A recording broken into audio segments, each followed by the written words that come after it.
পেরিয়ে গেছে বেশ কয়েকটা দিন। কলকাতার আইন কলেজে গণধর্ষণের ঘটনায় রাজ্য এখন তোলপাড়।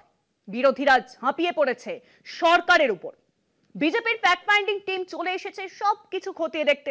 এরই পাশাপাশি চলছে বিক্ষোভ আর জমায়েত। কিন্তু যেখানে ঘটনা ঘটার অভিযোগ উঠেছে সেই ল কলেজকে কিভাবে দেখছে, আসুন শুনে নি কলেজের গভর্নিং বডির সভাপতি তৃণমূলের বিধায়ক অশোক দেব তিনি কি বলেছেন।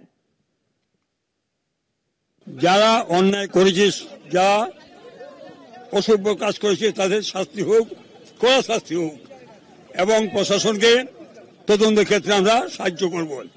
এদেরকে বহিষ্কার করা হোক কলেজ থেকে, এদের কলেজের সাথে কোনো সম্পর্ক থাকবে না, এবং আগামী যাতে কলেজের সুস্থ পরিবেশ থাকে তার জন্য টিচিং নন স্টাফ স্টুডেন্টদের যাতে সহায়তা দিতে হয় সেই জন্য আমরা চেষ্টা করব।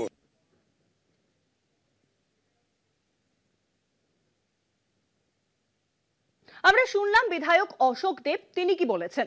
কিন্তু এটুকুই যে নয়, ধর্ষণের ঘটনাকে ঘিরে আজ ল কলেজ গভর্নিং বডির বৈঠকে আরো কড়া সব সিদ্ধান্ত নেওয়া হয়েছে। কি কি সিদ্ধান্ত নেওয়া হয়েছে বিস্তারিত দেখুন। সাউথ ক্যালকাটা ল কলেজের পরিচালন সমিতির বৈঠকে সিদ্ধান্ত বহিষ্কার মনোজিৎ মিশ্র ও তার সঙ্গে থাকা 2 কলেজ পড়ুয়া।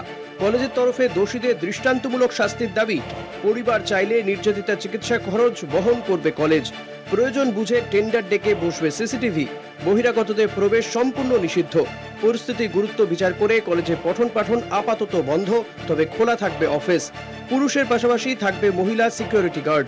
সকাল 7টা থেকে দুপুর 2টো। কলেজ টাইমের পরে ক্যাম্পাসে থাকতে পারবে না কেউ।